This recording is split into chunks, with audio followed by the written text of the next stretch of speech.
responding at all, or they were not treating the players in a way you treat a customer that just spent $50 on a game he can't play.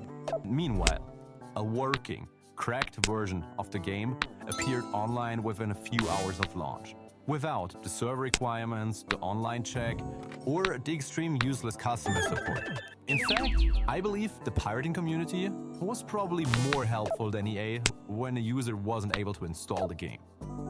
As you can imagine, the gaming press tore them apart. The reviews were extremely bad, and refund requests went through the roof. At one point, it was so bad that EA's own community managers were quietly suggesting that customers should request refunds, which is something you typically not want your employee recommending.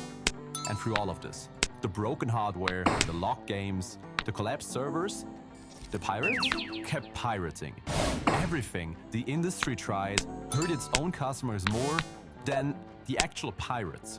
Every new system got cracked faster than the one before it.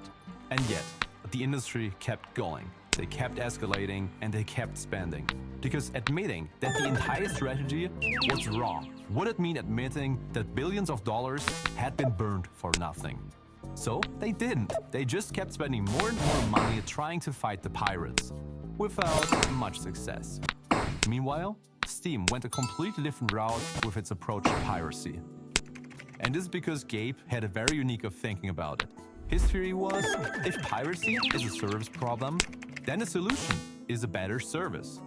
It's pretty simple, obvious, and almost insultingly straightforward. But this way of thinking didn't come from Gabe sitting in a leather chair somewhere, stroking his beard and philosophically pondering about the nature of digital stealing. He didn't just wake up one morning and magically understood what millions of players needed.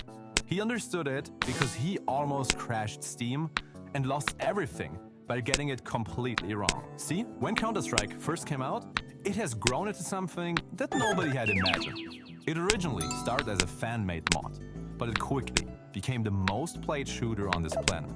I'm talking about millions of players, thousands of servers, and an entire competitive ecosystem built around something that started as a mod. However, this is where the problem began, because every time they want to release an update, even something small like a bug fix, a balance patch, or a security update, it was an absolute nightmare. There was no central system or automatic delivery like we know it today. Players had to manually find the patch, download it, and install it, and then pray that they did everything correctly.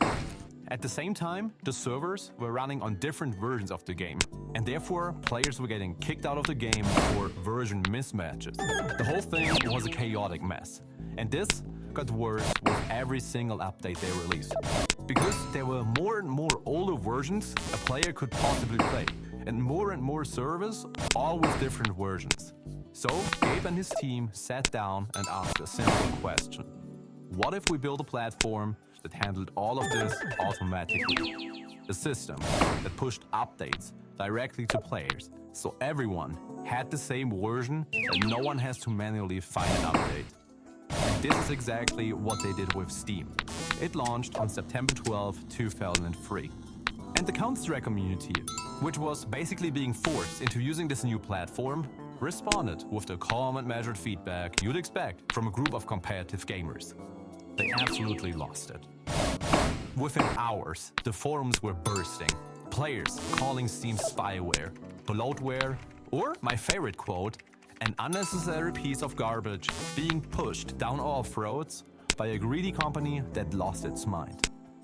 It got so bad that one forum thread from that period got so many comments that the servers struggled to load it. And here's the thing, they weren't entirely wrong. Because looking at what the early Steam experience actually wasn't that great. The players had mandatory account creation, forced server dependency, crashes, slow downloads, a required login to launch a game you already owned, and if the servers were having a bad day, which they had a lot, the game simply wouldn't open. Does that sound familiar to you? Well, it should, because that is almost the exact same description of every system we have talked about earlier. Mandatory, inconvenient, and it makes the paying customers' lives worse. And from for many players, the whole Steam thing felt like a solution to a problem that nobody actually asked to solve. And the fact that it wasn't running well made just everything worse. Meanwhile at Valve, there were serious talks about the question if you just pull back and delete Steam altogether. Because some people believed it was doing more damage to their reputation than it was worth. And that forcing players onto a broken platform was a massive mistake. They need to walk back before, well, they have no more players left. But Gabe didn't pull back. And this is the part that separated Valve from every single publisher we talked about earlier. Because the rest of the industry, faced with angry customers, doubled down. More DRM, more restrictions, more servers. Their response to failure was always the same: more force. Valve, on the other hand, did something completely different. They listened, not to abandon the platform, but to understand exactly why people hated it. And then they fixed it. Crash by crash, complaint by complaint, update by update. Over time, the servers got faster, the login process got smoother, and the whole experience just got better over time. And then they started adding things. A store where you could buy games directly, a friend list, a profile where your library lived, achievements, a community hub, ways to see what your friends were playing and for how long they've been playing it. And this is where it gets really interesting. None of the things Valve added was designed to fight piracy. There was no grand strategy where someone tried to show how pushing new features leads to less piracy. All they did was to make the platform more stable, easier, and more comfortable to use. They didn't realize it at that moment, and the industry didn't realize it either. But Valve just set the foundation to the most effective anti-piracy tool ever built. And this without even trying. But here's the thing. How can you actually beat something you weren't even trying to beat? Well, let's look at how Steam accidentally built its own anti-piracy machine in 6 steps.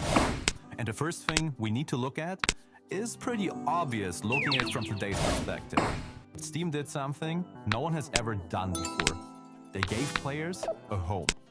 Before Steam, buying a game meant owning a disc or a file. You had the game and that was it. There was no record of it anywhere, no history or proof. If the disk scratched or your file was corrupted, it was gone. And if you told someone about the 300 hours you'd sunk into a game, you just had to hope they believed you. Steam changed that with something surprisingly simple: your game library. And over the years, this place turned from a boring library into a record of your entire gaming life. Every game you bought now sits there. It's basically a digital bookshelf people use to show off to their friends. But we're going to talk about the social aspect in just a second.